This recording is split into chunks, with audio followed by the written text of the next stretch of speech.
don't already have that up here, we'll provide how you can do that if you guys are not sure how to do it. Did you see this? We'll then ask everyone to leave, quickly but carefully, and we'll bring the next group in, and then we are expecting that we'll not be able to get everyone in here, so we will plan to have the developer will plan to have another meeting. We don't know when that's going to be. We've collected everybody's, you've signed in, we'll collect your information, we'll also do the same public information we did with this. Everyone can share it, and so hopefully that will also be potentially in a larger space where we can provide more room for collection. You want this? So are there any questions about the process?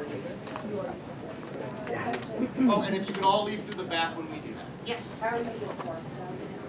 So if you haven't, the information that collects the sign-in form that has your information, we will use that. So on your way out, if you haven't provided your email information, do that. Okay? Thank you very much. Yes, one in the back. For other individuals, what time, how long is this first sitting to the left? 6:50. Okay. At 6:50, we're going to ask you to leave so we can get the next people in for about another 50 minutes, okay? They're about to come in and start speaking. I would also, there's a lot of people here. I would just, as someone who's participated in a lot of public meetings, please be very respectful so that other people in the room can also have a chance to ask their questions just as much as you want to be able to ask your question. That's just something that, if you've ever been a part of this before, it's really helpful for everyone to make sure we're being fair. All right? So thank you so much. I really appreciate it, and we'll get started here shortly.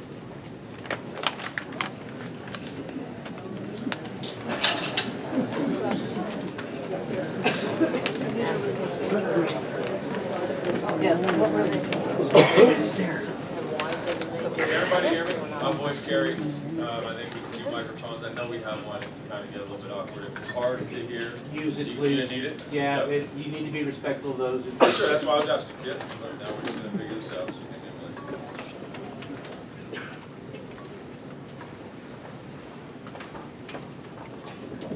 Does that work?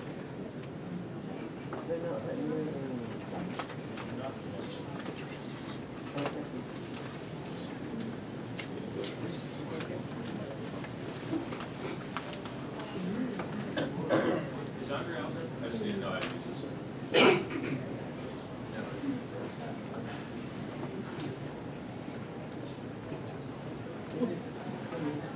Straightforward, and then there's always.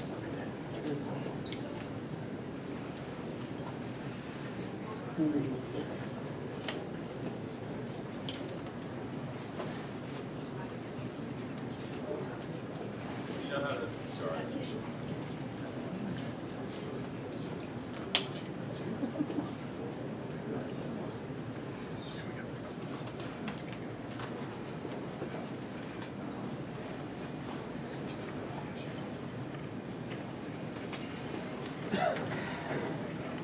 Yeah, that's all.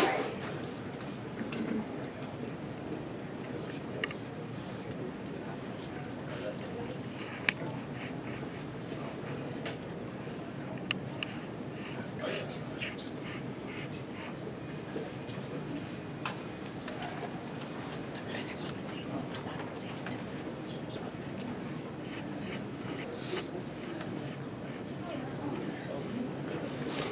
She says there's a line around the building.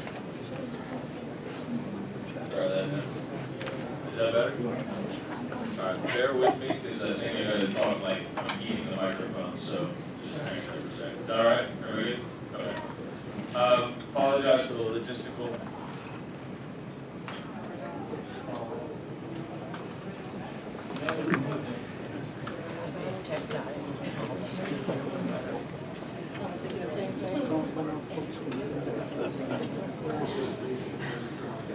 Yeah, exactly.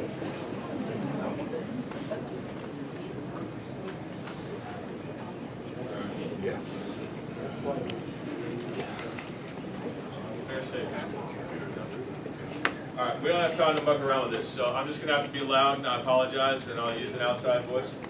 I'm sorry? Yeah, do you want me to, like, in the middle? Yeah. Something?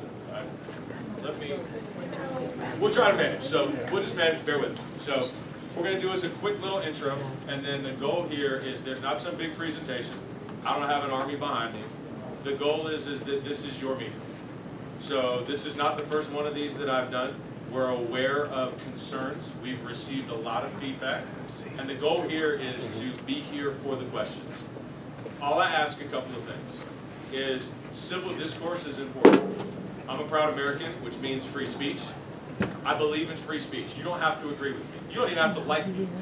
But as long as we can have dialogue, then it's good. You may say things where I'm like, didn't really like that, but that's okay. That's part of the discussion. So what we also want to do is make sure that everybody can be as heard as they possibly can be heard within this forum. We know that our time is a little bit tight. Just so that everybody's aware, I'm committed to being here as much as need be. So we're going to set up another one of these. There's a lot of other folks outside. We know that we said that we had a time limit. Get down that speech, go on. We'll do another one, okay? So we're going to make sure that we round this up. So very quickly, my name is Jason Green. I am the co-founder, chief operating officer of Raiden. Raiden is a data center developer and operator. What that means is that we develop and build buildings that computers go into so that a number of services that we all use every day are available for use. We have a project that you're all well aware of. We've spent about a year doing due diligence on the site in which we believe that there's a great opportunity to develop a data center in Colorado Springs. That's the premise of our business and who we are. We can answer all these questions. We put stuff up here so you have renderings. We understand concerns about power. We understand concerns about water. We understand concerns about jobs. And there may be a myriad of other concerns. But again, the goal here is to be able to ask your questions. Final piece. I was a former inner city high school teacher. We used to raising hands and calling on people. So, whatever you want to ask, we're just going to get started and we're going to go through it. Because I feel like if I'm just sitting here dictating to you the things I think you want to hear, that's a failure of this entire episode. Okay? So with that started, I'm opening it to the floor. So raise your hands. I'll do my best to call on you as we go. We're just going to start right here and we'll move. Yes, ma'am.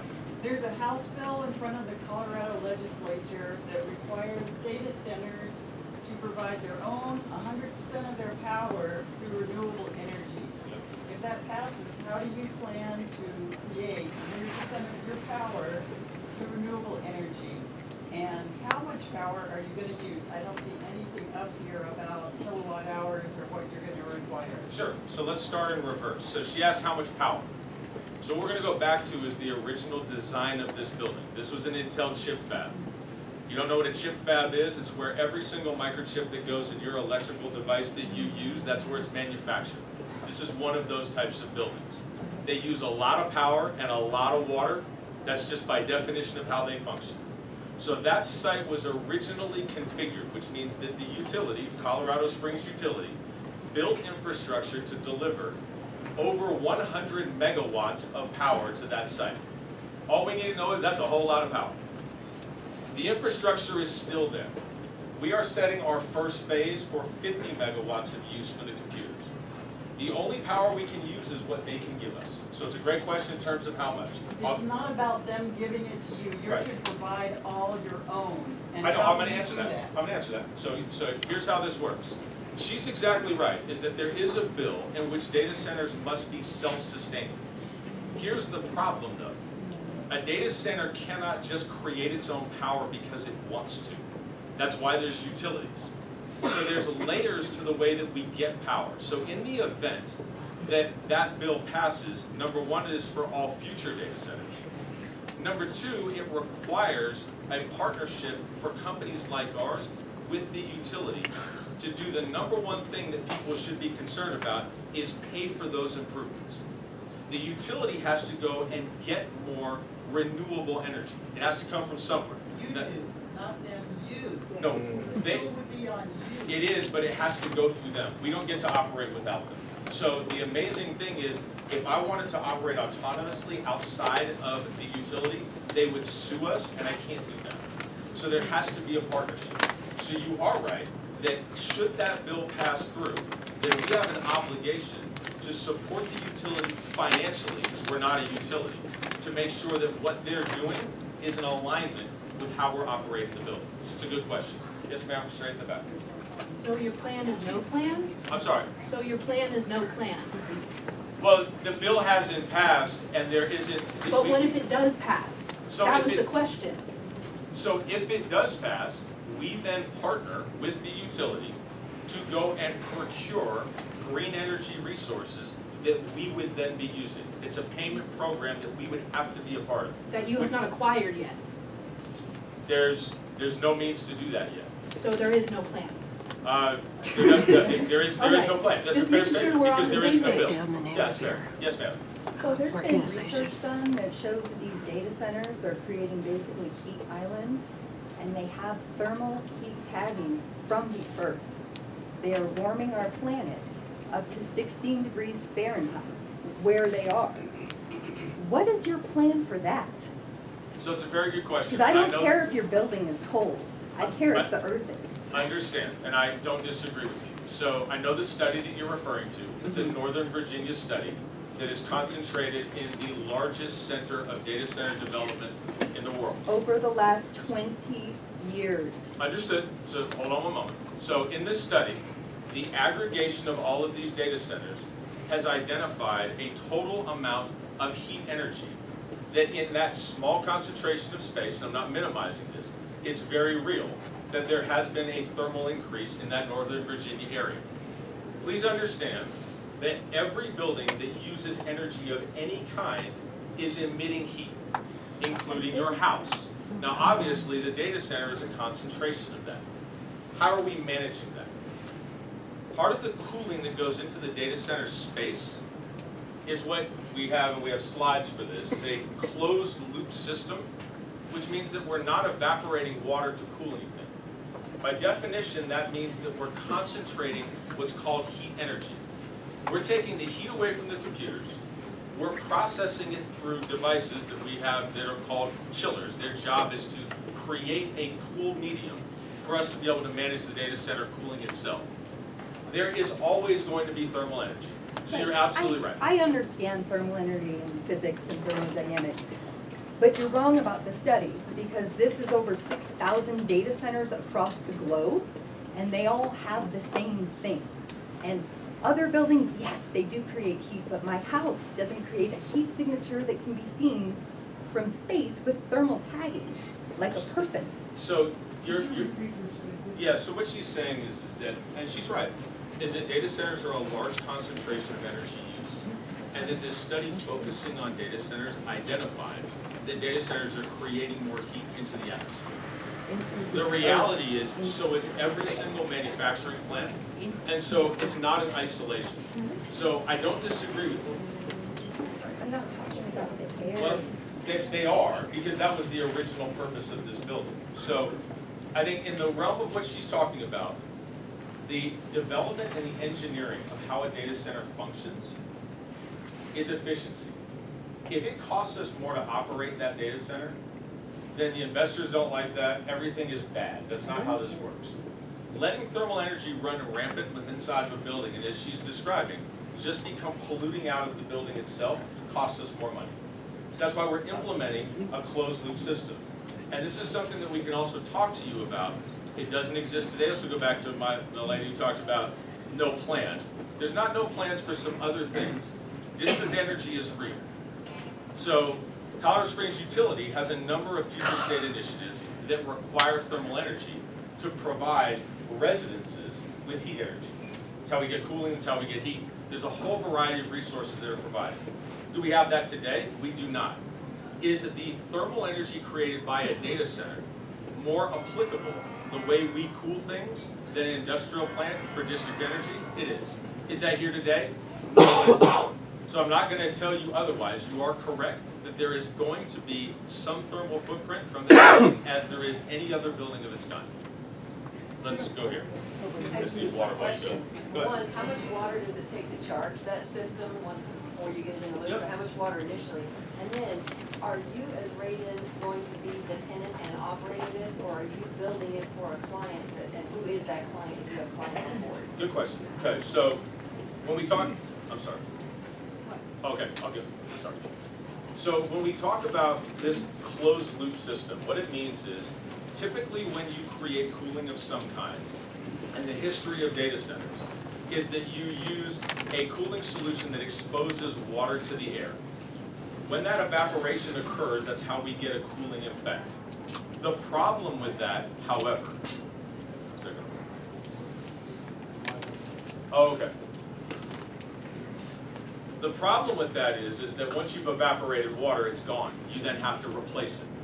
So the original design of this building for Intel specified millions of gallons of water per day, because the cooling systems were evaporating. The question is, we have a closed loop system that's going to require some water day one. It just loops around. It's not exposed to the air, so there's no evaporation. We will require about 200,000 gallons day one time only.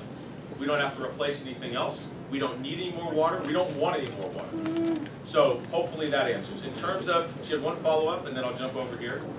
Tenancy. So who is going to be inside of the data center? Raiden builds and operates the data center, which means that we are essentially facilities engineers. We make the power, we make the cooling, we make the space, the security. We're infrastructure people. Our customers are the ones that come in and install the computers. I can tell you the verticals, I can't tell you names. Those are NDA protections, that's up to them. If they want to tell you who that is, that's up to them. What is this most likely? The most likely candidate of who's going to end up here is an AI-based data center. It's a company that's providing services and solutions into the internet that you're all using on your cell phones today. They are named. No, we don't. We don't. You might, but we don't. We'll get to that in a minute, because there's the underlying element of how you use your devices is why there's importance to this in its existence, and we'll talk about that in a bit. But the gentleman behind you in the red, hold on one second, you in the red, the gentleman behind you, and then I'll get to you. Go ahead, sir. Yeah, so you keep talking about this closed loop system. Yeah. That is just the first part. The closed loop system cools the water flowing through that, Yep. cools the computers. You then need to cool that water so that it can recirculate to then cool those computers again. Correct. So there needs to be cooling for that. That is going to dissipate heat, whether it's evaporation or something else. It needs to dissipate that heat to the environment. That is how thermodynamic systems Correct. work. So when you keep talking about this closed loop system, you are fully ignoring the secondary and tertiary heating that has to happen to the environments. So the equipment that you're describing that is responsible for the cooling effect is a chiller. And you are exactly right that the condensing component within the chiller is responsible for taking the heat energy out of the hot water that comes back and then removing it so that it can turn cold again.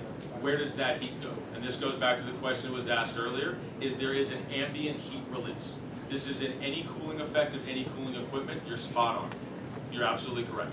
Yes, so the closed loop system does not actually address that. So it actually does, and so here's part of it. It doesn't address it wholly, but it addresses it partially.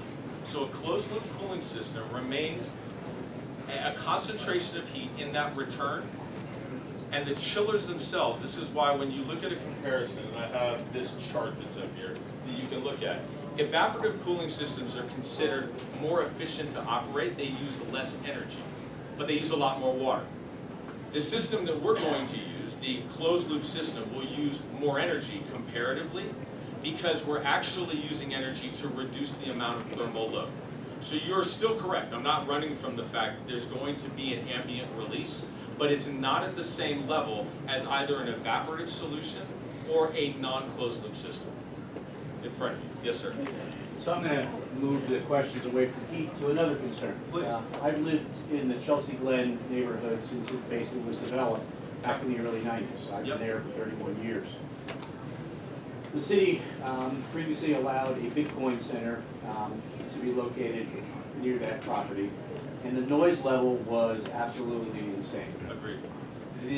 The city, and you're going to have to deal with this because the city unfortunately has also dealt with the fact that the Ford Amphitheater was, of course, sold with the notion that, oh, it's going to be quiet, it won't be a problem Right. for the neighborhood and so on and so forth. My one concern, along with the myriad of others, is the noise pollution Right. that is undoubtedly going to affect the people that live in that neighborhood. Yep. One of the reasons why we moved there was access to trails, access to parks, and in addition to this, we also have to put up with racing in the streets, but that's another issue.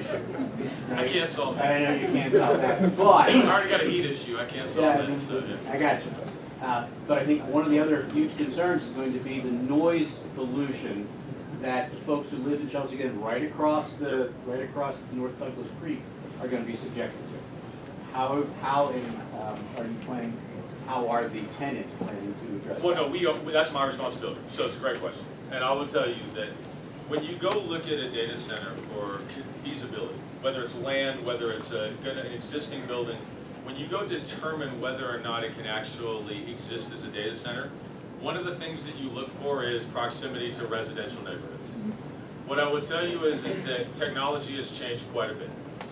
So the differentiation between a Bitcoin operation and an AI data center is dramatic. They're wildly different operations.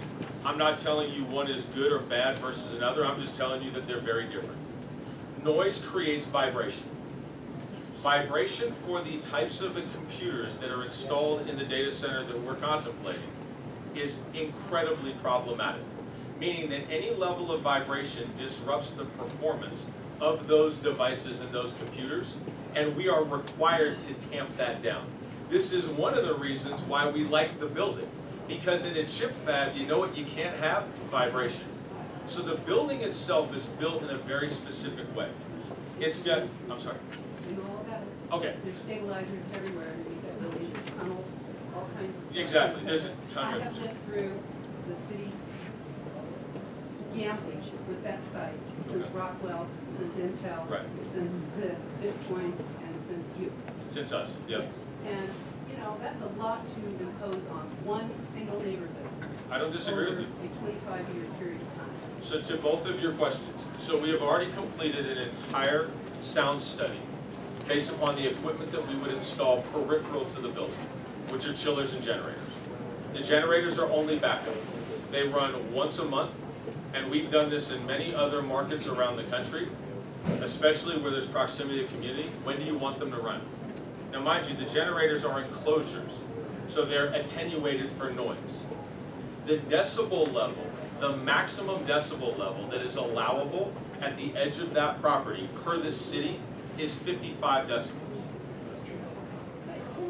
Hold on one second, hold on. I just got to answer this question.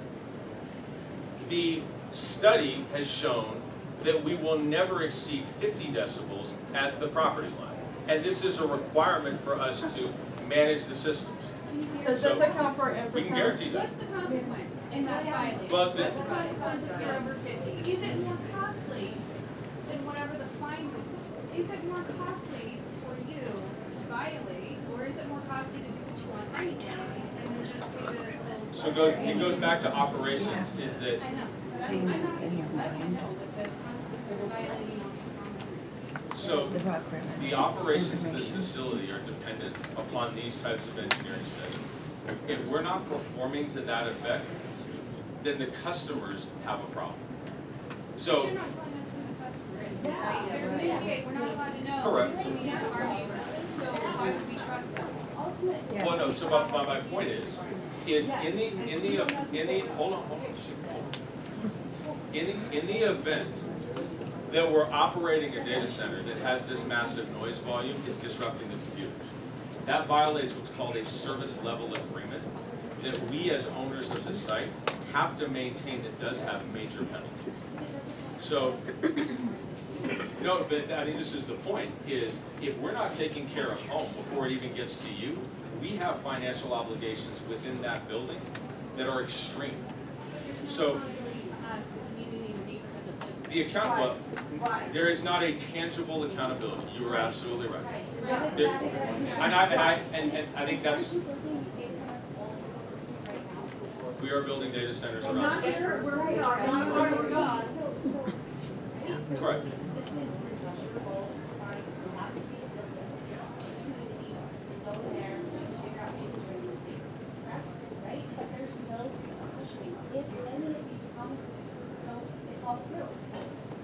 You are correct, which is why I'm here.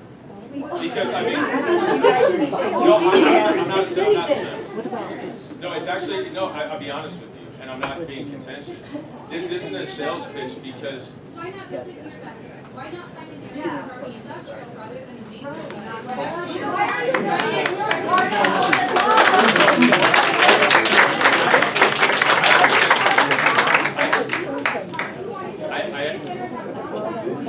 I understand. coming. And this is, no, so 50 decibels, and this is important. We can't hear you. Is there, so this is Sir, important. back here we can't hear you. Could you Yeah. please project? Thank you. Yeah, You're a I'm sorry. teacher, you know it. I apologize, yes, it wasn't. Thanks. So the question, what we're, I want to use the word reverberating, but what we're going back through is the noise and the concern about noise and what are the repercussions. There are not city mandates around repercussions for any of this. We understand that. And what would be the easy stand is to say, look, this was already zoned an industrial site, and we follow all of the proper permits, and we just go build a data center. We're here, I'm here, it's not our entire business model. So but that's why we're here. So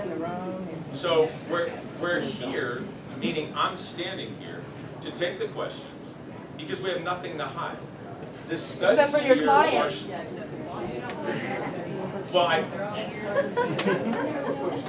do have a quick question. Sorry, it is specifically about the sound engineering. Sure. It says that it was done at the property line, and the problem is, that's not how the Chelsea Glen neighborhood acoustics are, right?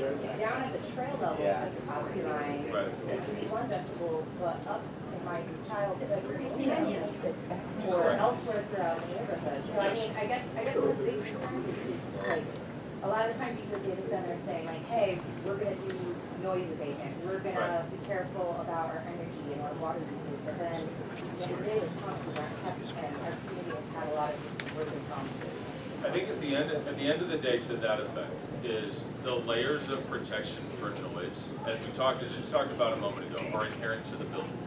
So if I've got a lot of noise, I've got challenges, but beyond that, we'll start at the device level. So what that means is you have chillers, you have generators. They each have an attenuated enclosure. They are rated for specific decibel levels on the enclosure itself. You then put screening around that yard, which we have renderings and we'll show you. And all of those are part of the study. So you actually build walls that are around those that are absorbing that sound energy. It is not beneficial to us or to you. And I think the backdrop, which I'm sure somebody will find objection to this, anyone that is working at that site is an employee of that site, and they're all going to be local. We only hire local jobs for this. If anyone working there, that's not true. So there's 60 to 100 jobs that we need to hire to operate this building. And so if those people can't go into their own community and feel good about the jobs that they're working at, that's a problem. And if there is noise, if there is pollution, if there's water, no one's going to want to work there. That's a problem. So being good stewards is important. So hold on. There's a couple folks. You've had your hand up for a while, so go ahead. Yes, please. My name's Brandy. I'm a reporter with Colorado Radio. Sure. I've got a couple questions for you. Can you speak up, please? I'll repeat her question if we can. Go ahead.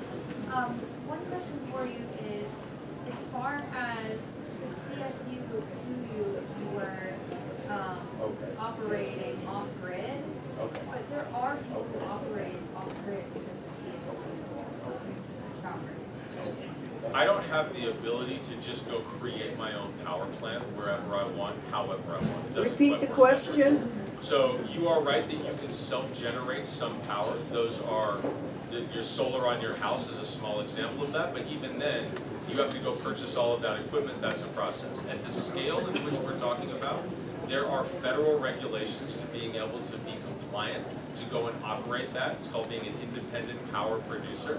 And having that designation then puts you in violation of their territory and their right to serve. That's the challenge there. Okay. I've got 2 more questions. Well, take one because we got a bunch of other Okay. people, so.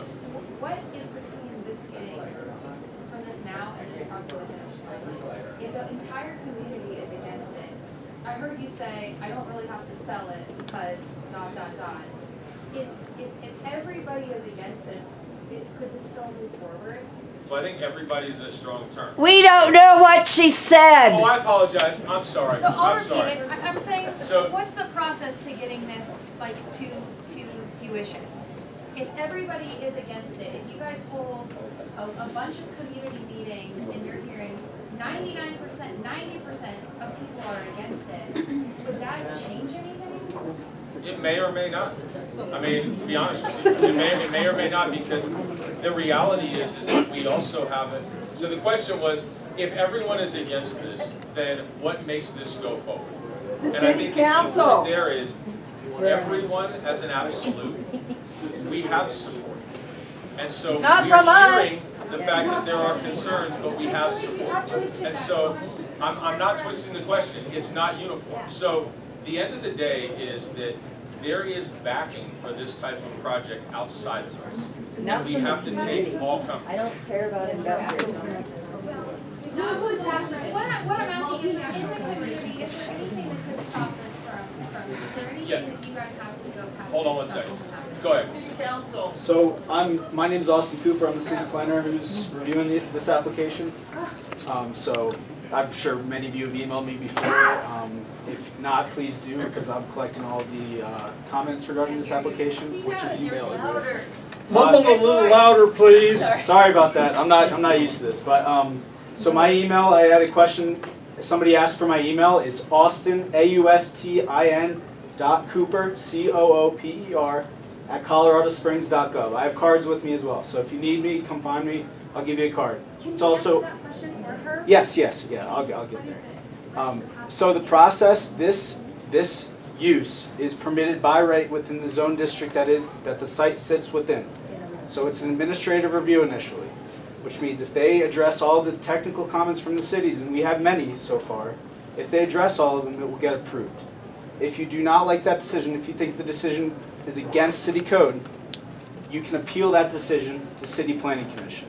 If you don't like their decision, you can appeal it to council, and that would be the ultimate decision maker on the project. So at this stage, there's nothing we can do collectively to stop this? Everybody's been emailing me. I'm taking all those emails into consideration when I'm completing my review. I'm writing notes down from this meeting. I've heard a lot of good comments so far. So I am incorporating the comments into the meeting. All of the comments get saved and then forwarded to each City Planning Commission and City Council if the application was to get appealed. So they will all be aware of all of the neighborhood comments, and I've received over 200 so far. So I've got one for motion that appeal, if this gets approved, motion appeal, and then it goes to city council, then it's with them? City Planning Commission and then City Council, correct. If this motion gets appealed, it will go to City Planning Commission and then City Council. And then that holds up the development of everything if this keeps looping into. If they get denied at one of these, yes, absolutely. Okay. You're saying the government's involved with this? Yeah. The city government, yeah, we are In other reviewing. words, I'm gonna tell everybody in here, this is gonna be crammed down. Hold on, folks. Been down this road before with you people. When I've been bought out by the state, they crammed it down our road. We're not the state, sir. I don't care, state, city, government, doesn't matter. If it's a city or a state involved in it, this will be crammed down our throats, period. Just to recap, and I'm not speaking for Austin, there is a formal process, and I appreciate him stepping up, and we're part of that process. We didn't come to this casually. As I mentioned, this is about a year-long process of reviewing all of the requirements to potentially be able to do this type of development. Because we didn't know whether or not this was even feasible. And the reason when I talk about feasible is the power even there? Is the building gonna work? Like, there's a lot of diligence that goes into whether, you don't just look and say, hey, I think that's a good idea. But still, the public should be aware what Well, here's the deal. If the public was aware of every potential or attempt of business in any market, then no one would do any business. So I appreciate what you're saying, but it's a process. Well, go ahead. I'm going to assume. Yes. Please. I'm Stand going to there. assume you're moving forward, and I have no problem with anything I've seen here. What I want to know is when you get up and running, and I think your decibels are at 70, or I think that you're using too much water. Who do I talk to? Who do I have a complaint with? So on the water side, Well, any of this stuff, yeah. for sure. So I think we can go through incrementally. On the water side, we can't use water that's not ours, so we're forfeiting our rights to the water that's there. So there isn't any water for us to use at that capacity. I'm sorry. Well, hold on, we'll get there. It doesn't, more power doesn't take more water, we'll get that. So the reality is that in that instance, I don't have the resources to go use the water anyway. On the noise side of the equation, you heard from a city planner, you have an entire city organization that is required to manage how we're operating the facility. We have regular audits that we have to go through. We have no problem publishing the audit criteria. None of that. There are audit results, you can, the community can have those. In the event that there's an issue, that you have your elected officials where they have the ability to come in and say, look, this doesn't work. So I want to know, who in your organization, can I pick up the phone and say, hey, what's going on? Call me. I'll give you my phone number. I'm dead serious. Yeah, so I mean, that type of thing is, if you have a concern, call me. And you will get me. We can talk to anyone that we've worked with in the city for over the course of a year. I'm accessible. Will we have better luck than we did with? All I can tell you is that I'll give you my phone number. And I don't, if you need it, oh, go ahead, sir. I'm sorry. No, go ahead. Yes, You please. sound just like you sound just like the whole thing that was going on. Give me your personal phone number. Sure. We'll work this out as good neighbors. You know how that went? No. What's your number? You must know how that It's okay, AI will answer it. Yeah, go ahead. I got you. Problem with noise is the first problem that becomes evident to the residents. And there's a process, like you said. There's a process for residents to file complaints because of noise. And when noise is addressed by code enforcement, who come out 3 days later after the complaint was filed. And find no noise, turn it off. So then they say, please, work with this person. He knows, he's a good neighbor, he sure wants to work with you. Yes. Well, that's the furthest thing from that as an product for 4 years. Right? I don't disagree. So what I would say to you about noise generally is that first you should take that sign down. That represents absolutely no truth. If you have a conversational speech of 60 to 70 decibels and a conversational speech of 70, 80 decibels, is that the difference between a low conversation and a high conversation? If I had a food blender that was 80 to 90 decibels, would that be in my kitchen right now or in the garbage? That's totally a misnomer up there, and you should get rid of that. Get actual measurements up there. And I've got 4 years worth of actual measurements from that building that did exactly what it did to the neighborhood. And you're not projecting this based upon preceding information. Well, it's not, but all I'll submit to you on that, and I'm not disagreeing with you at all, I have a is question about that your this town design size. is not it's not the same building. The purpose isn't the same. Show me a place So, where it is. I'll be glad I'll go to. there. Yes. The noise that's out in the lobby right I'll just tell them. Okay, all right. Hold on one second. So, the fire marshal has spoken that at 6:30, that's when they're asking us to stop this session. Room is over capacity, he's standing outside. We also have police outside.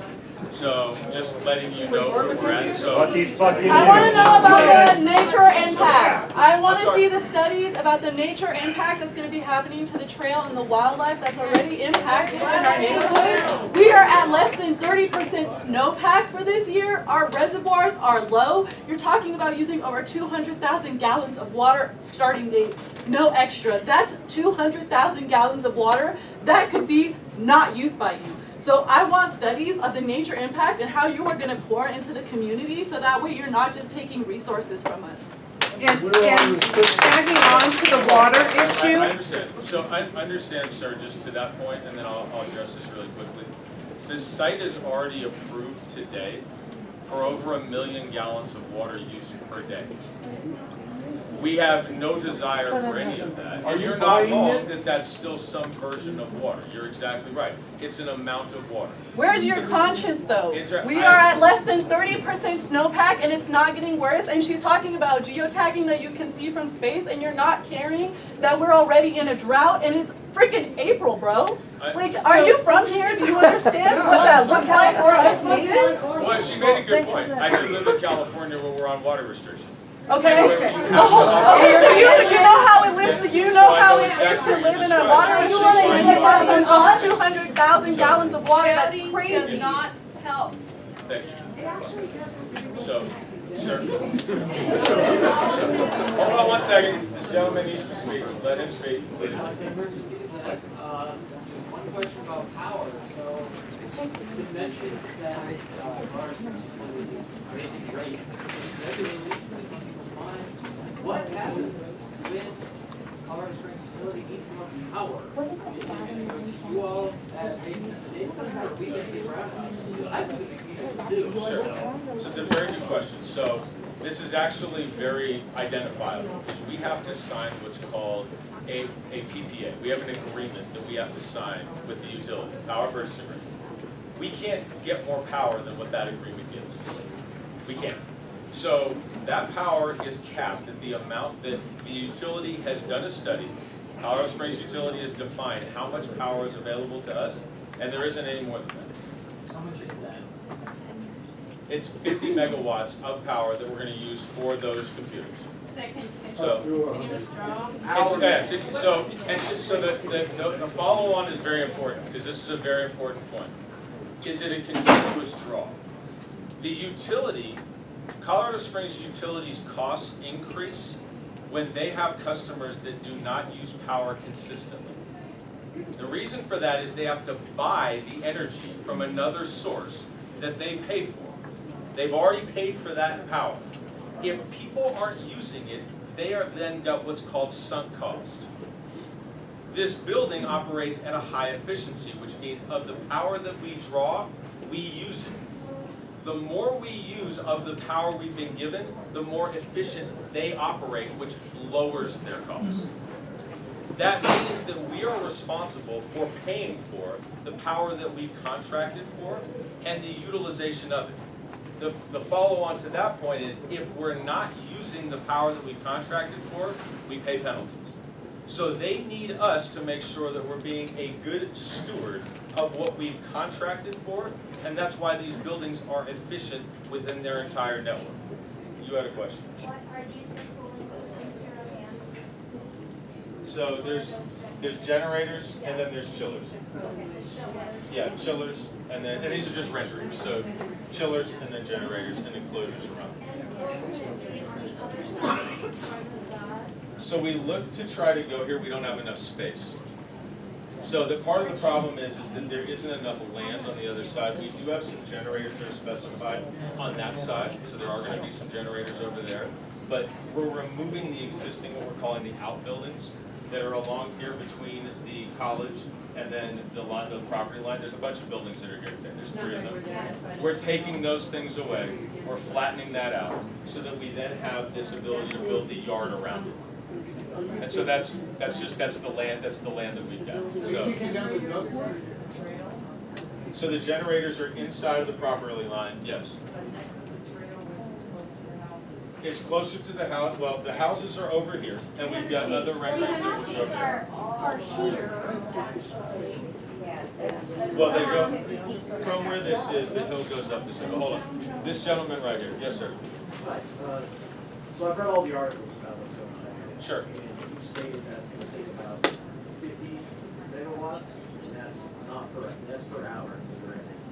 So the way it works is this: there's 50 megawatts of what's called gross capacity. Right. And I do want to mention that you said to stop. You said phase 1. That's what it was. That's phase 1. That's in the event if Colorado Springs Utility has more power, then we would like more power. How many houses is blocked? The answer is 150,000. It's a lot. Yeah, it's a lot of houses. We're going to start that on one fucking day, right? Part of my language. It's okay, not my first rodeo, go ahead. Yes, this is, You understand power in Colorado is generated by 6 essential, right? so there is, How does coal generate power? so the Steam, coal, which by, is water. so the coal mandate, by the way, has already been that Colorado Springs Utility is shutting down their coal plant. The service of that capacity, so They have to expand if they have to provide power for you. So Colorado Springs buys power from an organization that is a generator. So they have a power generator that they purchase power from that is generated outside of this region, and then it is pulled in through lines and wires. That's how you get power in your region. It's a combination of solar, it's a combination of wind, and natural gas generation. Generate 1 megawatt hour? I absolutely do. Okay, So, how much is it? so the acres of land required for solar, significant. That is not Colorado Springs Utilities' responsibility. They buy the You know power. that if they have to buy it, that's not, it's not free. The company they're buying it from is making money to increase our electric costs. No, that's actually not how that works. It is how that works. So, Nobody does anything. How do you get 50 megawatts for free? well, I don't get 50 megawatts. We pay for it. They're gonna pay for We it. pay You know for it. who's also gonna pay for it? We are. Yeah, your rates don't increase. This lady right here. Yes, ma'am. Me? There are none. Hi, thank you. I was curious if your study included any measuring of infrasound. It's I'm not sorry, I something, couldn't hear that. infrasound, INFRA, yeah, sound. It's not commonly talked about, but it does have subtle effects on people around them, including, sorry, I'm a lot about making people feel a little sick, again, noise issues. And even with what you guys are saying this level is at, Sure. it can still be heard. You have houses 300 feet away. There are children who live here. And I'm not sure if you're aware of the developmental effects that sound has on children, but it is significant. It is. And it's something we need to be aware of, right? You know, if you guys plan on sticking around, these kids could be your future employees. I guess you guys want, you want good employees, right? So you need them to develop well, you need them to develop healthy and to become good people. They're not gonna do that if they're living next to a really noisy environment. That isn't necessary, right? If this was like AI is not that necessary. It's not. And if this was maybe a building that was getting put to better use that could actually better serve our community, we wouldn't be here so angry. But this is for AI. Like what is this gonna do for people? So, to the point of sound, we have no problem publishing you what the study identified. We have no problem publishing you the devices, the chillers and the generators. How the sound is actually identified and attenuated. I'll give you the full study because we have nothing to hide. So we can show you how that's all measured. And if you have concerns about that after that, then tell us. I mean, that's what this forum is meant to be, is we have no problem making that available. We'll make it available to the city, we put it on a website, they can see there so you can actually go read it, and then you have questions that you can ask. That would be great. I did have one more thing of how are you gonna prevent offloading to the customers for power, right? Because we are gonna go through more times where we have shortages, or maybe you guys do end up needing more power. What are you guys gonna do to prevent an offset of costs to us? I know we've kind of asked similar questions, but I don't think anything specifically has been asked. The power costs for us are completely isolated from any other user because we're under what's called a specific tariff, which is a rate.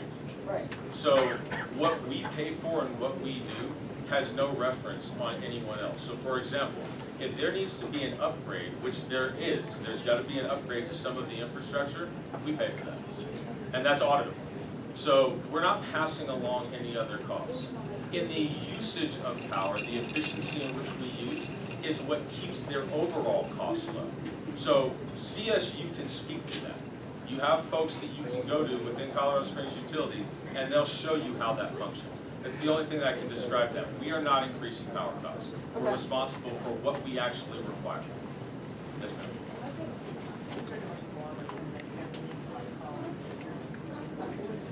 Like all, yes. It's so toxic and it's so dangerous. I've read a lot about it. I read about it being like a chemical bomb. If it makes entries of water, those of us in Chelsea Glen are the first ones that are being killed. So in a closed loop system, you're absolutely right. It's a fair question. So the water has a mix. It's water and it's glycol. And glycol is a common. It's not technically, and I'm not splitting hairs. we are required to make sure that that system is operating, because if it's not, the building doesn't function. So if and I'd be more than happy to show you all the layers of protection to make sure that there isn't a leak. So we have no problem showing that to you. So, I'm sorry, so everything is in a sequence of valves. In the event that we have a leak, then the building isn't functioning. That costs a lot of money, that's a problem. So the valves are sequenced. But the valves are sequenced and they're contained within yards. That's why these environments here are within yards. And someone mentioned earlier about tunnels. One of the benefits of why we like this facility is that this entire yard has a 10-foot tall by 10-foot wide tunnel that runs from underneath here to the main building. It's all encased in concrete. All of the piping goes from here underground into here, so there's no water exposure, there's no environmental exposure. We don't want that either, because that's a problem for the entire process of operation. So again, we'll go back to sharing of information. I have no problem going through as much detail as you want as to how that piping is configured and set up.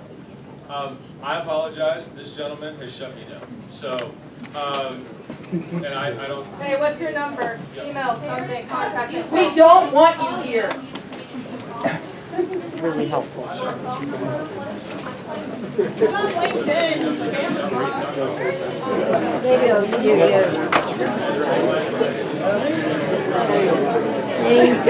That was brilliant. Thank you. I hope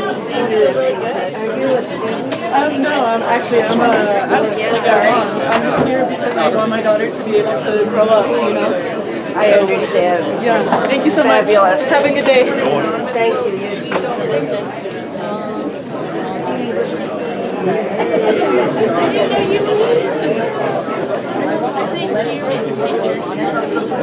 Oh, he did? Were you able to get anything? Oh, yeah, that's the whole thing.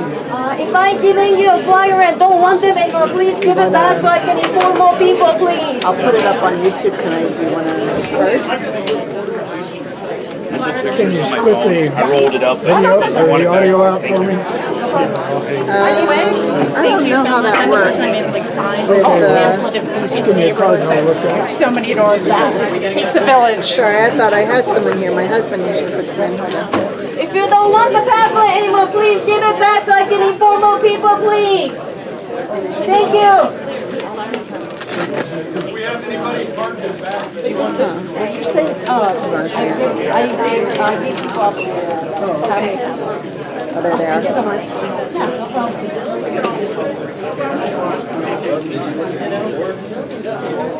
Nah. YouTube, that's the name of the channel.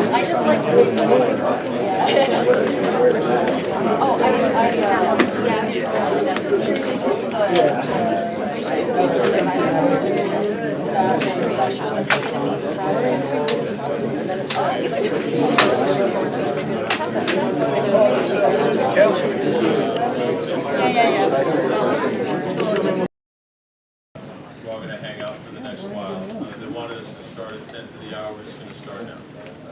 So, a couple things.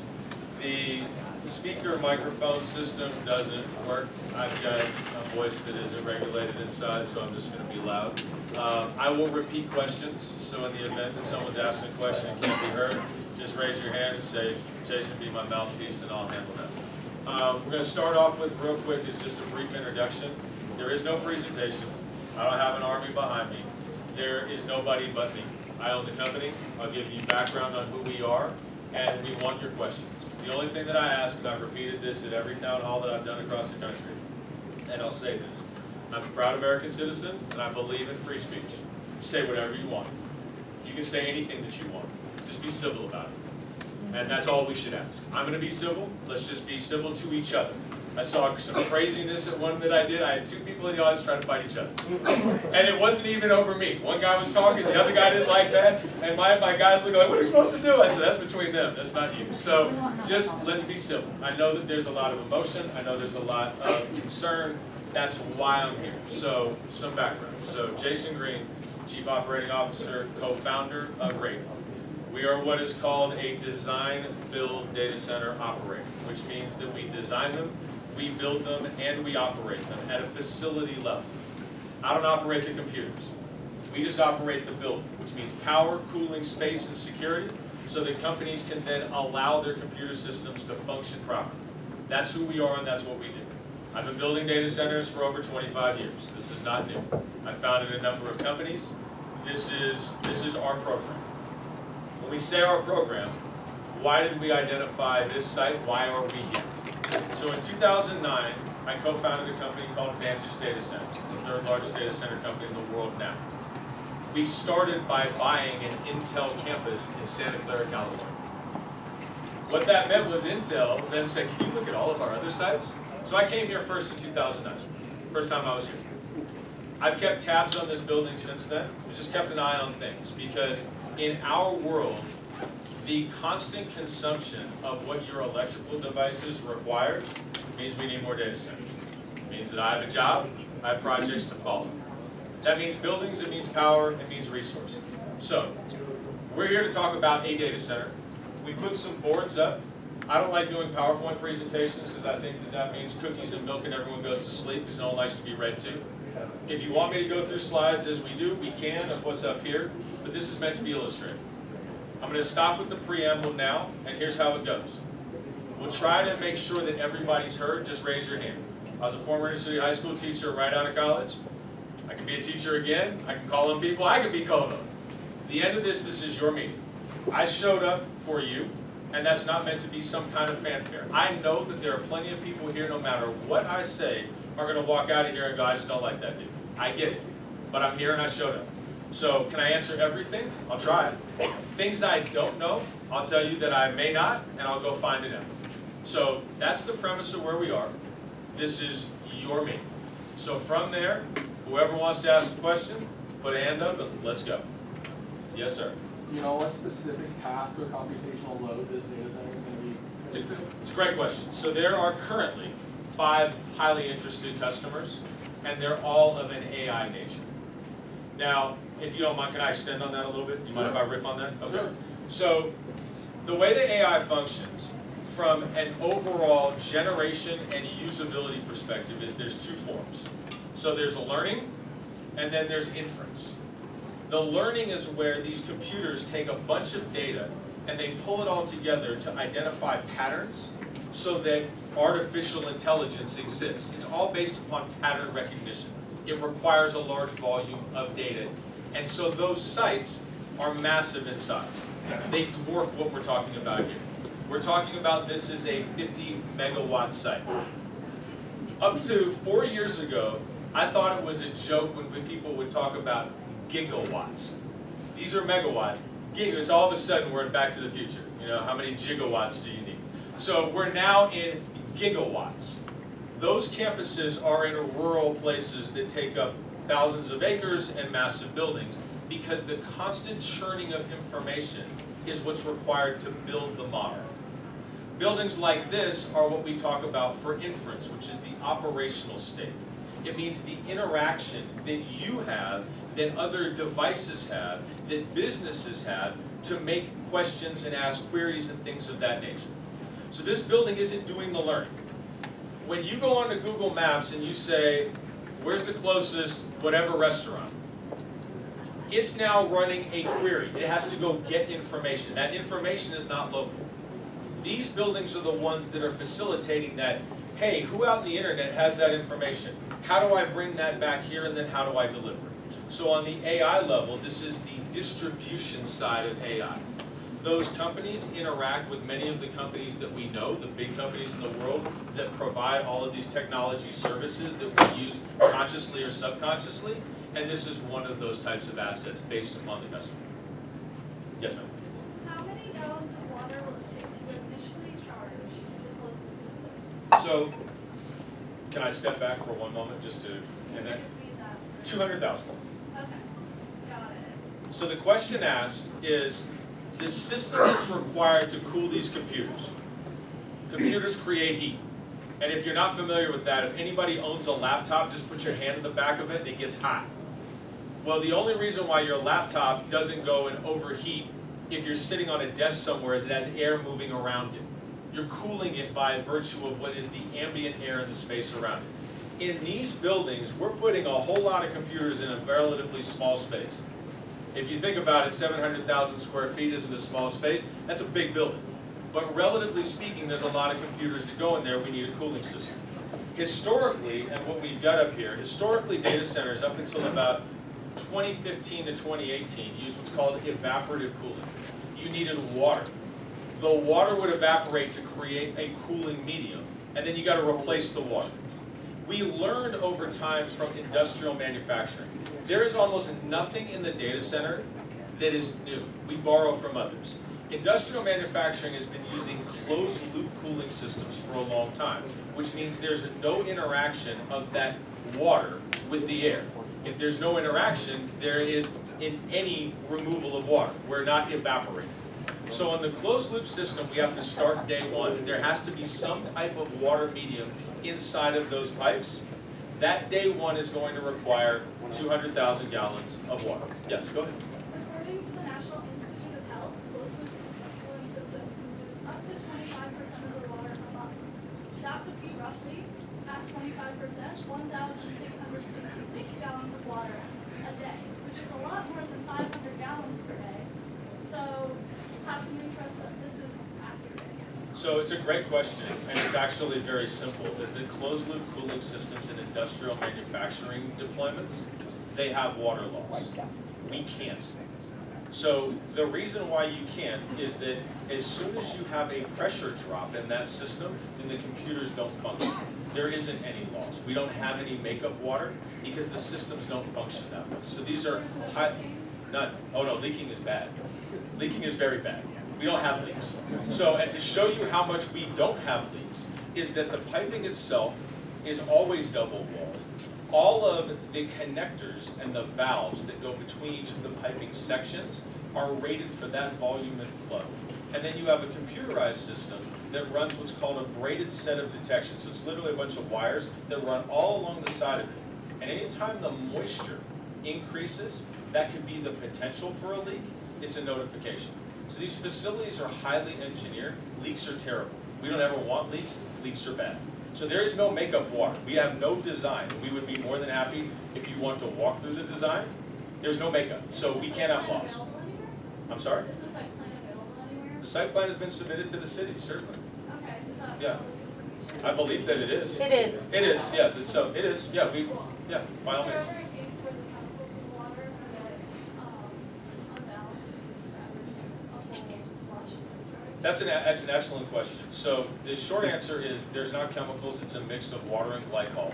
So that is it. There isn't anything else beyond that. We're constantly filtering that system. In the event that you had a catastrophic system failure, you're still not going to lose everything in the system. And the reason for that is that those valves are set up in increments. In the event that there's a burst or a break in one, the valves shut off, and there can't be any more flow through that portion. This is all highly, highly regulated within our operations system. And I own that part of the program. I'm the technical program manager, so we don't let that happen. Sir? Yes. Oh, hi, sorry. Wait. Sorry, I was distracted by the cool tech, but what I wanted to ask is, you have noise listed over there. Yeah. Is there any, so you have the system listed as theoretically 50 decibels? Correct. That's great. Is there any legal back, is there any repercussions that would be faced if, for example, it is 55, or if it is 60, or if it's 55 after 10 p.m.? I don't know. Is there any, besides this claim, is there any legal?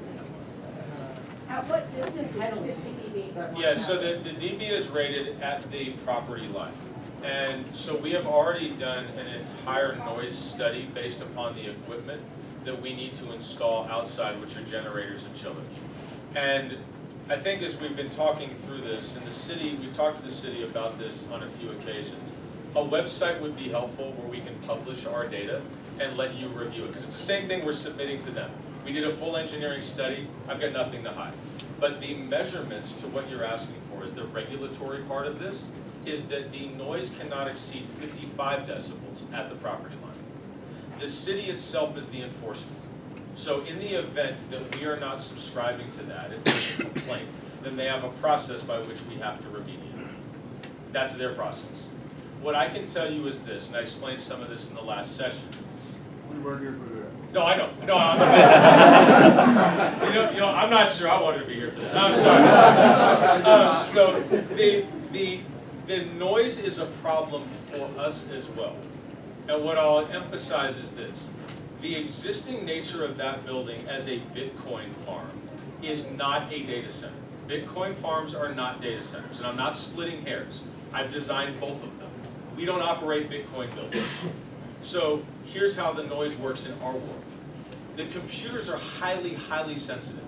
One of the reasons why we like chip fabs is if you go into a chip fab and you look up at the ceiling, it looks like all these big, thick squares, and it's called a waffle ceiling. It's meant to acoustically dampen noise. Because in a chip fab, any noise creates vibration. Vibration kills the ability to make chips. In our world, if there's vibration, the computers don't function well, and our customers are upset. So we have to remediate noise so that it's not problematic inside.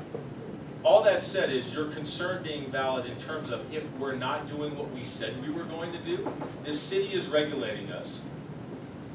Okay. This city is regulating us, and you have measures to go beyond. What the fees are, I couldn't tell you. Hold on 1 second, let me jump here. Yes, ma'am? Have you taken into account the actual topography of that area, that ditch behind where you are? Yes. My house, I can throw a tennis ball and hit that building. The ditch behind us, it magnifies all the sound. Correct. So It's going to it's not amplify. just that sound, it's the sound that's magnified by that concrete ditch that's there as well. Correct. So it is not just your interior noise, it's the exterior noise. Spot on. So that's why when and these are just renderings.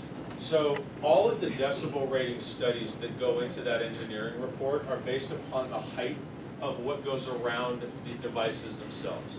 So the idea is that when you study this, you want a dampening effect of this wall itself. So it's a secondary line. Each one of these devices comes in what we call an attenuated enclosure. So we want all of the dampening to occur at the device, whether it's a chiller or a generator. It's already got a significant amount of decibel reduction at the device itself. We then rate the purchase of that equipment that goes around, the fencing style materials, and you'll see studies that talk about cinder blocks and what. There's a lot of advancement in that technology. We don't want the noise going beyond that. So the idea is, to your point, there's a ditch that's over here. If the decibel ratings were somehow able to actually be at that level, they go down and they bounce up. The idea here is that everything is going to be attenuated at the actual wall level, and any ambient is actually going to go up. So that's why the study is allowing you to identify that there's the minimal ratings at the site level itself, at the actual property line. That's why this design is important. Having lived there for 20 years, I can tell you every firework display that happens reverberates off of that ditch, and it sounds like bombs going off all the time. So even just that small amount of noise there is going to bounce back and forth until it hits something, your building or my house, which I don't want it to do. No, and so what I have to tell you is that I don't know if they've done calculations about the ditch reverberation. And what I promise you, and I'm not here to lie to anybody, I will come back, like, the city has ways to get a hold of me. I'll make sure you have my email. We'll go back to our engineers and go, there's a ditch. Yeah. And give you calculations. Because the goal of all of this, regardless of what anybody may think, is transparency. So I have nothing to hide. So it's a valid point. We'll check. Lady behind you. Yes, ma'am. So the research I did shows that people do experience hearing loss and living in, close proximity to these centers. The second thing I'd like you to discuss is the frequencies. You're talking about audible sound, but there's subsonic sound that we can't hear, but that's impacting our bodies, maybe giving us nausea, vertigo, not to mention wildlife, dizziness. It affects our Sure. wildlife, which we're a large wildlife area. Sure. So all of the devices, chillers and generators or whatnot, come with all of the ratings ascribed to them as to how they're built. They actually have to be registered devices. You can't just go build one and do whatever you want and say, oh, it's going to function this way. So for what we're buying and what we're installing, all of those essentially compliances for them to be built properly fall within those categories and the allowances that the EPA and others are putting out there. Now, I understand what you're saying. All I can do is live within those guidelines, which are pretty stringent. We're not sitting here flouting any of that, saying, well, you know what, on some kind of a day or part of a day can exceed this, none of that.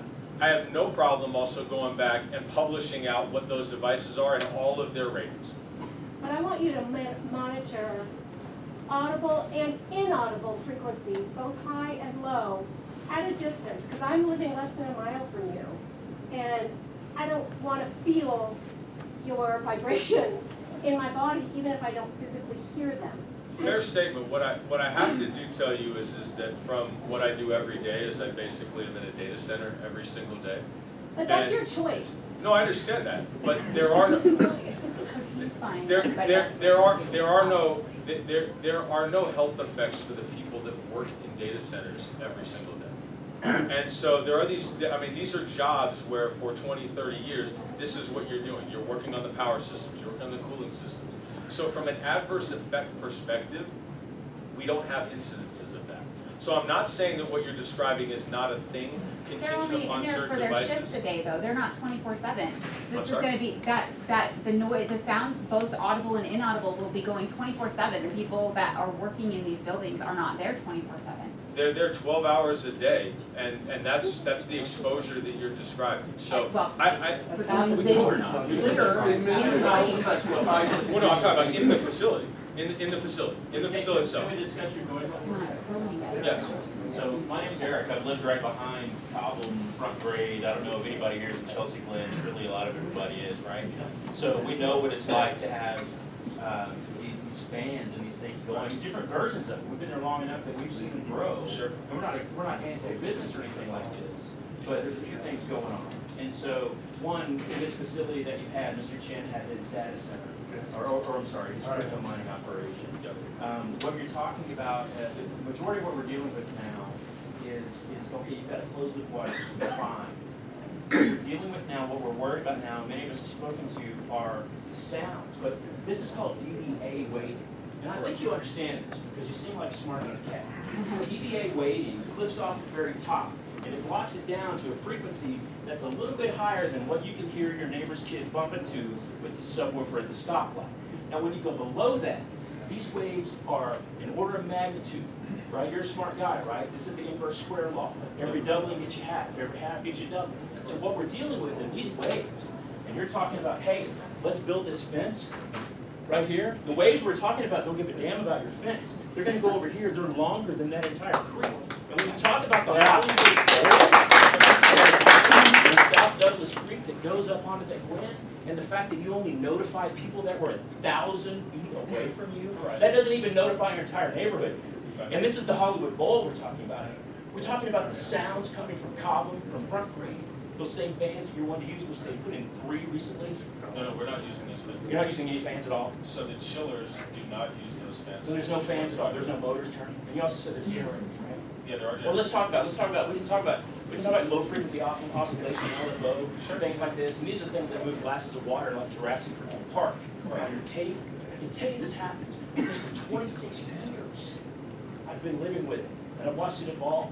Right. And see, when we developed and decided to use DBA, we were concerned about planes going by and car noise and things that before Interquest and Powers Road even existed, we were measuring things like this. DBA rating, it's right here. What you're generating now are things we're not measuring anymore, right? These are the ones that are causing problems for our children and adults with autism. This is huge. For those of us who have TBI, right, and having to have PTSD, these are absolutely scientifically and medically proven, not just triggers, but a 24-hour situation that you don't get to turn a light switch off and say, I need to breathe. And so when you tell me, sir, that your workers are there 12 hours a day, so it must be okay, I will tell you that it is going to be really damn difficult for the man who counts on you for his paycheck to tell you this working environment sucks.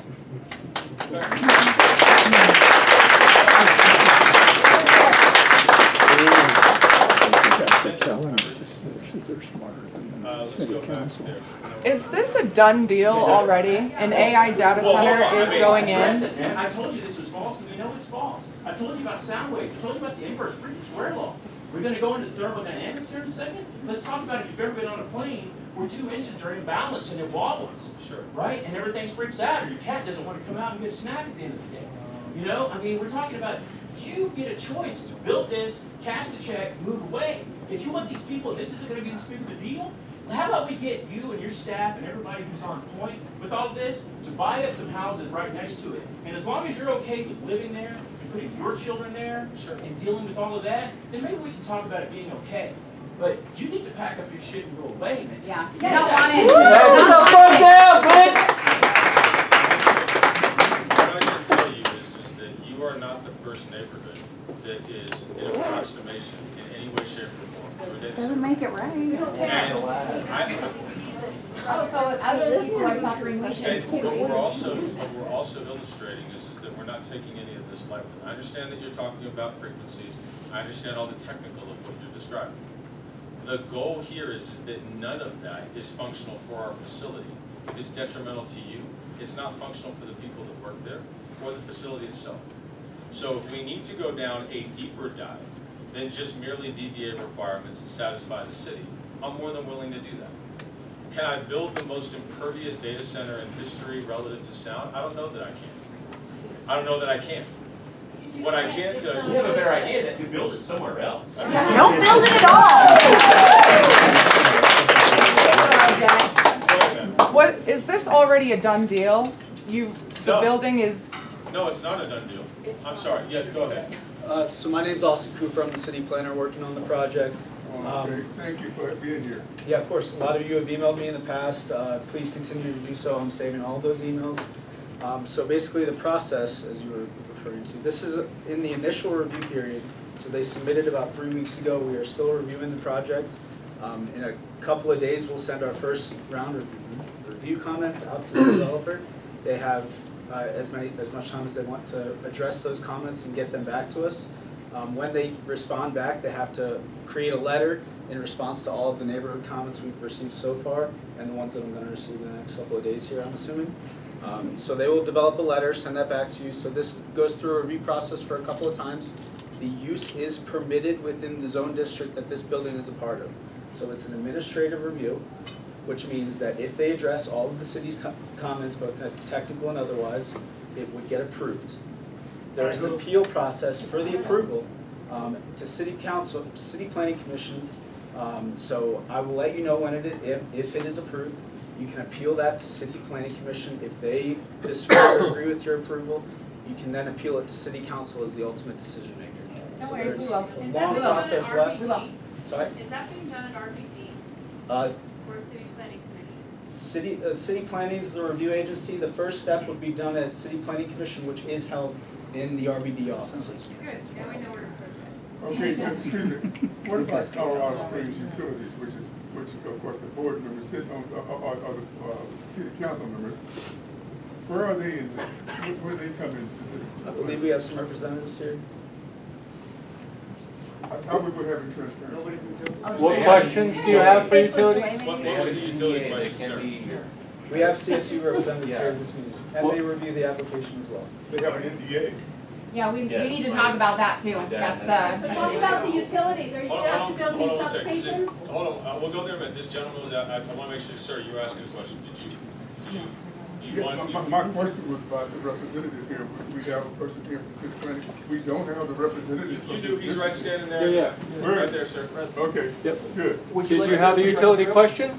Yeah, I want to know if this has been gone through the utilities, and there are some issues regarding, of course we're in a drought. You guys are raising our rates. Of course we're having electricity problems because at this time our rates are higher than they are now. So what impact is this going to have, and how much are you going to allow this company to just I think some of our city's energy, yeah. So this is our city's energy. Thank you. You said This is a process that we have for a large load customer, by which we have some flyers, we have some information you can read about our process for all large load customers. All large load customers go through what we call the electric large load rate. The electric large load rate basically, as Mr. Green has talked about, has cost for his power paid by him. So his power costs and the generation necessary for his facility are paid by Mr. Green or any other large load rate. That's the electric large load rate. You can see that. It's a tariff rate. It's public information. Well, what about the water issue? Because And the you're wa- currently in a drought. Correct. I don't care how much he pays, the water doesn't replenish itself. That's just the electric. I wanted to address that as first. The water, the site here that has current water facilities to it that serve this site. There are no additional upgrades. It's not requiring any additional water sizing, no water meters or anything like that or larger. This is the site. The site is as it exists. That's the water that is serving it. It's Okay, but What I about the can I ask a follow-up? So around 60% of our power comes from coal and natural gas, is that right, approximately? That takes water to produce, correct? So an increased electrical load, even though that's not direct water, it is indirect water usage. Create the load to support the 50 megawatt facility, is that correct? right. Okay, so Well, are we not concerned about that? To so- the point, we've had the driest, warmest winter in the history of. Here's what I can answer to. So I am in the strategic customer relations group, right? So we serve large load customers. When you look at like water planning or something like that, I'm not going to be the person to answer that, unfortunately. I can tell you about the process that we handle large load customers. Okay. And the studies that they go through and things like I that. can answer your question about this. I mean, I can start that. Yeah. So, and it's a very valid point. So let's go through the layers, and it won't be protracted. We'll just walk through how you get power. So Colorado Springs Utility is what's called a municipal utility. Okay? So they are buying power from other resources. They have some of their own generation, but they're buying power as you described. Coal and gas and wind, solar, they've got a mix. They have a generation partner that they are receiving the power from. And they've got a new organization that they're switching to. So they're going to have, SPP is going to be their new provider. Okay? They're going to deliver them the generation. SPP's job is to generate power. You're absolutely right that certain generation resources require water. It's not local. They're not using that water locally. You are correct that they're going to use water. So if we're looking holistically at water use, all of power generation in some capacity or facet that is not solar or wind, even biomass has some water element to it, is going to have some component of water. For what we're receiving and what we're essentially would sign for is a specific agreement. It's a power purchase agreement that is specific to us. That's why we're as a large load user. That capacity already exists. So it's already sitting there. They've already paid for it. That site is already sized for that capacity. So the infrastructure has already been built. Those costs have already been assumed. Upgrades that are required just to modernize that, those are mine. They're not yours. They don't go to you. And that's auditable. You don't pay for that. We pay for that. Yeah, you're a private company. Why would we pay for your? Because in it's many jurisdictions you do. That's not on the I mean, table. that's So, not. no, it's not on the table. No, that's what I'm saying. No, what I'm saying is, it's not. We're paying for it. Because what she's saying, no, what she's Well, saying. thank you so much for paying for your own building. Right, I know, that's Well, exactly, that's so my a point. lot Thank you, of sir, I the concern- appreciate you catching that. Hold on one second. His point is a valid one, is thank you for paying for your own. There are many communities in the United States where you end up subsidizing another business. You're not subsidizing anything. That's my point. So it's not that this is necessarily unique, but the idea of your commercial responsibility from CSU, we have to pay for that. Do you live in a place where your electrical rate scale is different? I'm asking you, in your home. I'm a PG&E customer. Let me tell you how much I pay. Let me tell you. Thanks, goats and elephants. Why is that? Why do they charge different rates at different times? Oh, it's their arbitrage in terms of how they manage the capacity they're receiving. Right. What does it mean when you add 10% to our entire Colorado Springs grid, working 24/7, drawing a Class A same load? We're not adding 10%. Why should it be okay that you get to add this mega general just because there's a substation there? I've been there, seen the switch gear. You're my neighbor, remember? Right. It's like, so you have all this stuff here that, by the way, you didn't have to pay for it, it's already there. Correct. All right. And so the thing is, why is it okay when we're being asked to pinch and save and change the way we use energy at different times of the day, that you need to come in and plug in your bazillion-watt hairdryer and run it 24/7? That's not actually how they, remember, this is not a Bitcoin building. Okay. So Bitcoin building is a hairdryer. Correct, it is. So how It is would a you not huge- but impact here- our How are you not But gonna can I- drain this but- system? But here, this is an important point, and not because I'm saying this, you just asked a question about rate fluctuation. One of the biggest challenges that a utility has, and you know this, because I'm listening to you talk, so you understand this, is that any utility suffers inefficiency from people that use power indeterminately. So when you have an inconsistent utilization load, it costs them money. Because here's the deal, if anybody in here at 2 in the morning wants to plug in every single device you have, you want to go turn on every electrical device in your house, do you expect it all to work? Yes, you do. So they have to sit there and wait for that to function. They have to own that capacity. That costs money. Here's where we are actually, and I already know where this is going to go, we're a benefit to that process for the following reason. We are a very consistent user. That means that they're able to prescriptively identify how much capacity we get, and we use it. If we don't use it, we pay penalties. So in the whole realm, we're separate from we're not impacting you at all. That's what this gentleman just explained. So it's called peak load shaving, and in the event that there is stress on the grid, CSU has a program in which we can participate in to alleviate pressure on the overall grid. So we have that. So we have that option. Are you We going haven't to participate in negotiated that it? yet. So this is all part of their agreement. We haven't negotiated that. So hold on one second. There's a lot of people with a lot of questions. Yes, sir. Yeah, so on noise levels and property values, I live in Chelsea, Glen.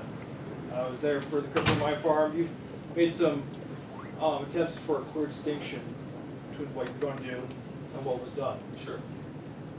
What do you say to the real estate property owners who lose value in their homes, usually by some estimates by 15 to 10% within a quarter mile?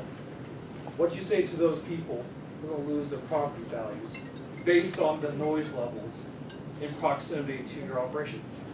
Well, I mean, part of this is what we're describing here. The goal, and it's the engineering portion of this, I understand the concern about the slide.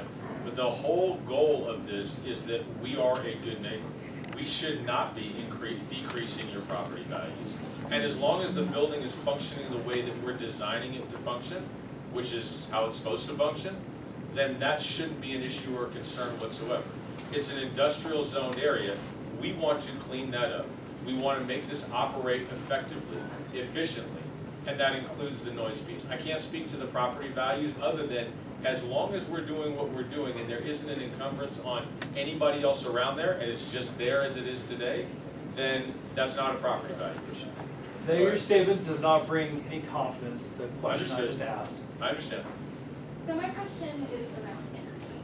Sure. And this is not something we have a poster board for. Sure. Many data centers are installing their own solar and battery energy storage. They do not have to have diesel generators, nor do they rely on the local grid. Have you considered installing your own solar and battery energy storage to be more self-contained and more sustainable? So a couple components to that. The generators are there for backup only. But they're still diesel. They are diesel, but almost every data center in the world has diesel generators as backup. No, it doesn't work that way. Solar and batteries do not provide enough runtime to support a data center in the event of failure. That's why they all have. They would. I'm sorry? If you had more batteries, they would. If you designed it properly, it would. No, it actually doesn't work that way. I mean, there's So- hundreds of megawatt data centers that are operating off of solar and battery energy storage and not relying on a generator. Actually, unfortunately, they're not. And so the challenge is that solar only works during the day. That's why you also By have de- batteries. No, but see, batteries discharge and they don't have the runtime to support that. So when you And think you've got a about... strong battery system, buddy. No, it's not how batteries are engineered. So the end of the day is going back to your larger question is about sustainability. Yes. I agree with you completely. Data centers do not have the ability to use a single source of energy today other than utility grid power. That's the only single source of energy that you can receive. Everything has to be some form of an aggregate. And the reason is that wind is indeterminate, solar is indeterminate, they fluctuate. So the idea of these large sites that you're talking about that pull in solar is they're usually doing this within concert of a utility provider. What are we doing here? We don't have the land around this. We were originally told by some folks, well, you could do natural gas and generate your own power. Let's think about how this would go if I was not only talking about building a data center, but building a natural gas plant to run my own power next door. We're not doing that. So what the commitment is through the utility. So one of the proposal pieces with CSU is they are taking a 200 megawatt coal plant offline. The commitment is that we are willing to bring our partners for both natural gas as well as solar to replace that and use the same infrastructure. Once that goes away, that's 200 megawatts of coal that's gone. The coal is gone, but so is the power. So these are the types of things that we work with the utility on so that we're getting more sustainable power from their mix. We're supporting their program. Are you saying you are directly bringing more solar generation to our grid? That's the goal. That's the goal with CSU, is to say, look, you have this one plant. So the idea is this: they've already built a plant. The plant's going to go away. All of the wires and feeds that come from that are already installed. The infrastructure's already there. What do you need? You need more generation across those same lines. The most logical use for that in that area is solar, as well as, you need a supplement, as well as natural gas. Those are the two. So the concept right here, and we've been working on this for months, is who do you bring in? What are the costs of that? How much power can we generate? So that is part of our program. Do you have a Look, partner? listen, you're not Colorado Springs Utilities, and I don't know why this guy thinks he's negotiating with utilities going, take this plant offline, you're gonna help us. Please come save us with your power balance. Correct. Correct. And now you're telling us that it's gonna require checking down. And there's different, I've read the articles, I've read them. Sure. So I'm just confused. Well, then why should I trust you to do it? I can read. Thank you. All Exactly. the different places on the internet, different things that you say. And I think it's, I think it needs to be appreciated for you coming down here and putting on your drawstring hoodie. and trying to get us- But I was outside when they told us that the max capacity was dropped down from 95 to 80. So I know you're in here with a group of 15 people. I see the suits that you wait outside of me. So how am I supposed to try and sit here and trust a single word that comes out of your mouth when I can't get a consistent answer at all?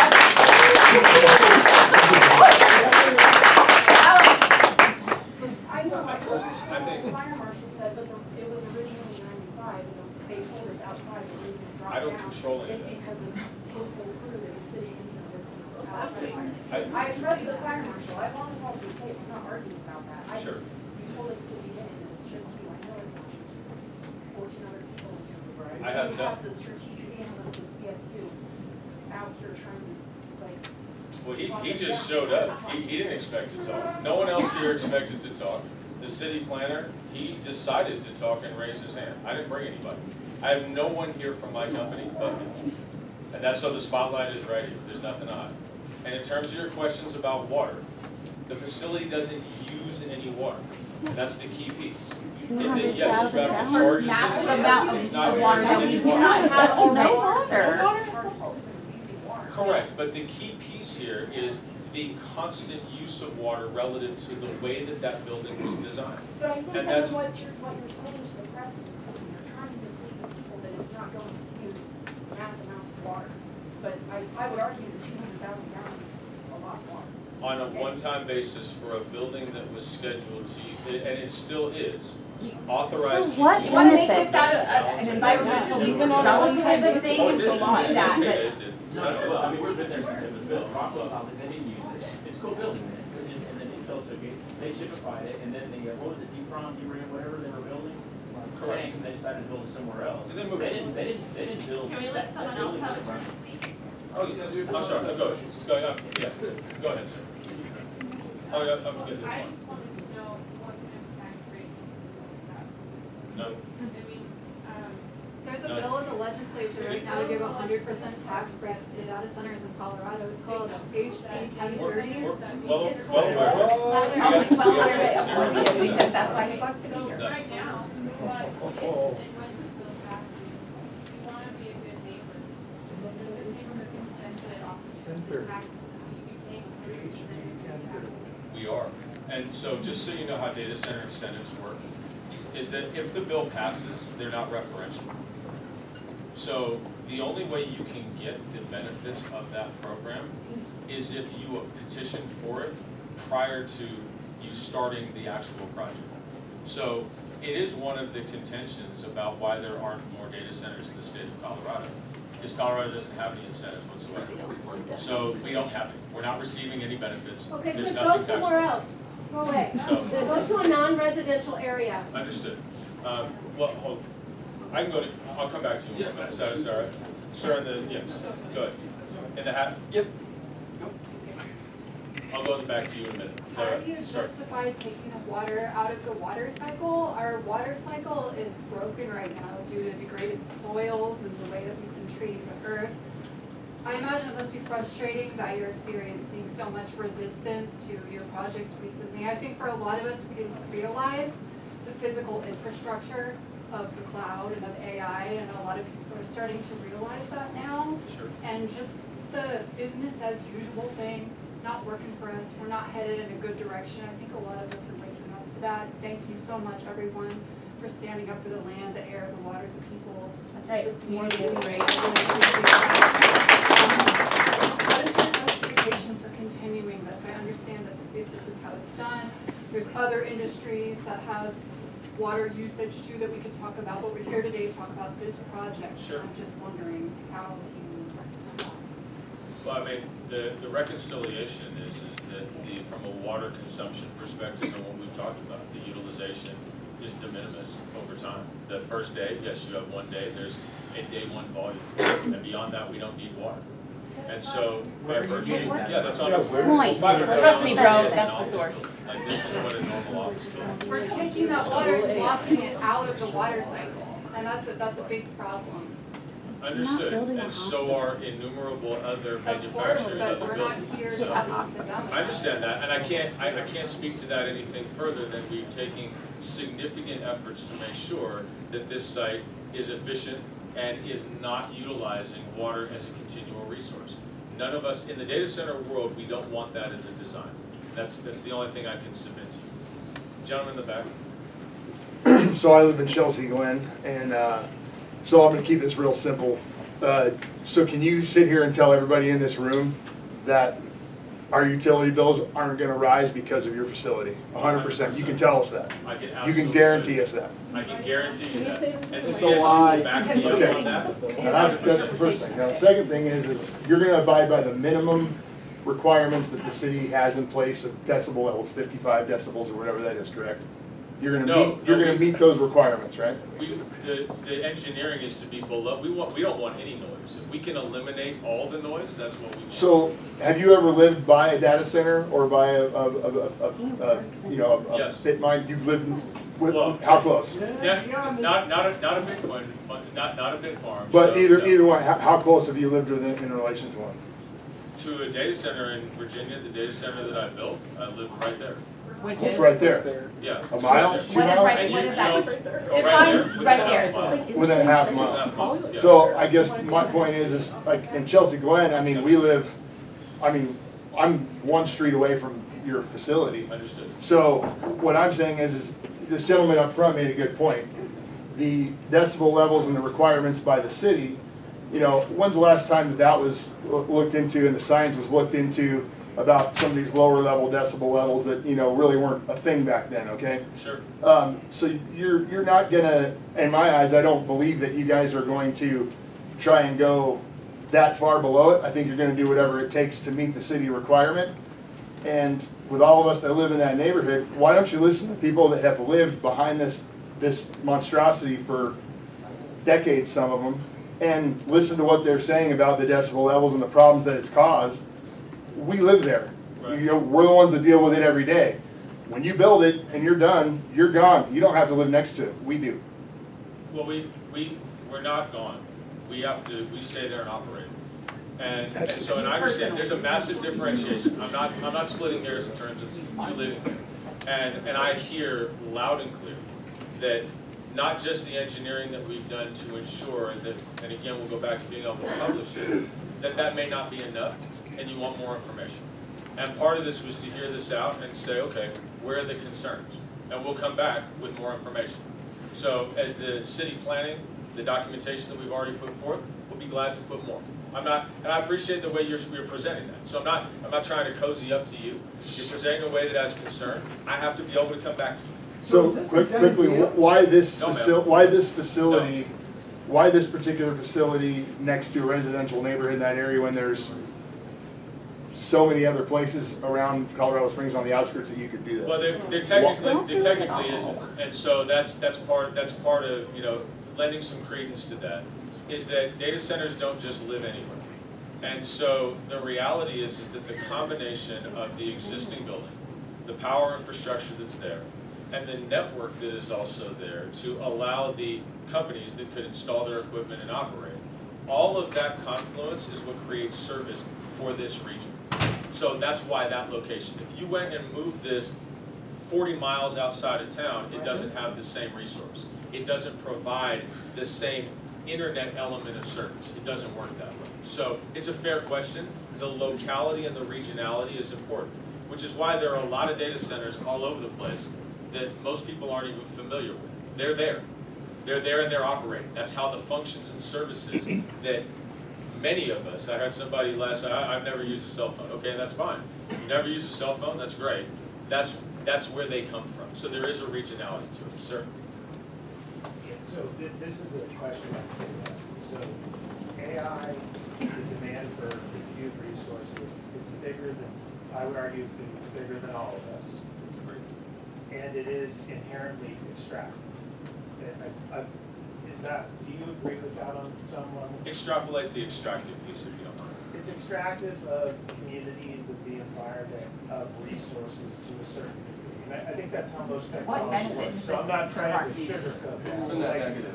What benefit does this serve for our community? Well, no, but the question I have for you, as a leader of the people, as a business owner, when do you stop? Like, how do you think about that? Like, how far do you grow? How many data centers do you put in the fucking ground before you start to think about that? Like, I know on some level. Enough is enough. It's a good question, and I think that there isn't an answer to that in terms of the industry, because all of technology has evolved organically. And I'm not going to say that I have an answer or I don't.